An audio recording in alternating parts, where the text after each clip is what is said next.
ഈ ഭൂമിയിൽ നമ്മൾ നേടുന്ന നേട്ടങ്ങൾക്ക് നമ്മളെ സഹായിക്കാൻ പറ്റും എന്ന് നമ്മൾ വിശ്വസിക്കുകയാണ്. നമ്മളങ്ങനെ വിശ്വസിക്കുന്നത് കൊണ്ട് നമ്മൾ വിചാരിക്കുന്നു ഈ ഭൂമിയിലെ നേട്ടങ്ങൾ, അതുകൊണ്ട് എന്താണ്, അരസന്റെ സ്ഥലത്തിന് വേണ്ടി തമ്മിൽ തല്ലാൻ മനുഷ്യന് മടിയില്ല. വസ്തുവീതം വെച്ചതിന്റെ പേരിൽ സഹോദരങ്ങൾ തമ്മിൽ ആജന്മ വൈരികളായി മാറുന്നതിന് മനുഷ്യനിന്ന് മടിയില്ല.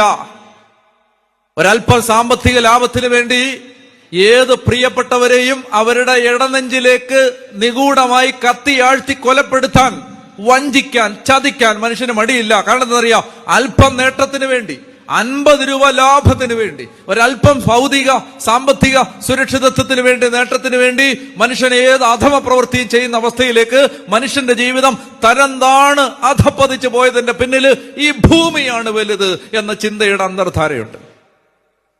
ഈ ലോകമാണ് വലുത്. അതുകൊണ്ട് ഈ ലോകത്തിന് വേണ്ടി ഇൻവെസ്റ്റ് ചെയ്യണം, ഈ ലോകത്തിന് വേണ്ടി എന്തും ചെയ്യണം, ഈ ലോകത്തിലെ നേട്ടങ്ങൾക്ക് വേണ്ടി എന്തും ചെയ്യണം. പ്രിയപ്പെട്ട സഹോദരങ്ങളെ, ഇന്ന് എന്താ സംഭവിക്കുന്നതെന്ന് അറിയാമോ? ഇന്ന് നമ്മൾ ദൈവത്തെ തേടുന്നത് പോലും, കേൾക്കുന്നുണ്ടോ, ദൈവത്തെ തേടുന്നത് പോലും ഈ ലോകത്തിന് വേണ്ടിയിട്ടാണ്.